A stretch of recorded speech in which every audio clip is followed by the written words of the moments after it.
সালামু আলাইকুম। আজকে একটু যাচ্ছে মোলামগাড়ি হাট, কারণ আলু বিক্রি করতে হবে। আলু লাগাইছি, কম বেশি অল্প কিছু হলেও আলু বিক্রি করতে হবে, তাই যাচ্ছি। আলুর যে দাম, আলুর কথা কলেই ভাই মাথায় হাত দেওয়া লাগিতে, তাছাড়া কোনো উপায় নেই। আলুর বাজারও তো দে, এসব বাজারে কি আর বলবো, কৃষক মরে আটা, মানে কৃষক মারতে যেটুকু করতে হয়, 1 বিঘা মাটিতে কত টাকা খরচ একজন কৃষকই জানে।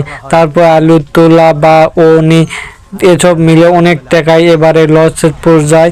তারপরে তো মাঠে আলু লাগাই দিয়ে আলু বিক্রি করতে হবে, তাই এই কারণে আলুর বাজারও তো কালকে শুনি 460 টাকা, আজকে আবার কত টাকা জানি না। তাই আলু দেখি তো আজকে যদি বাজারে যদি ভালো হয় তাহলে বিক্রি করব, না হলে অবশেষে হলো না আমাদের। তাই অবশেষে আলুর বাজারটি খারাপ, তাই আব্বুকে নিয়ে অবশেষে চাল কিনতে হবে। তো কিছু আলুর বাজার যতই খারাপই হোক না কেন, না খেয়ে তো আর থাকা যায় না।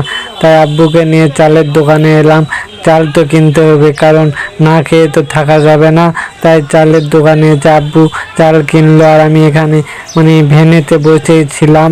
তাই অবশেষে আব্বু টাকা দিয়ে চাল এখন আমাদের ভ্যানেতে তুলে নিচ্ছে।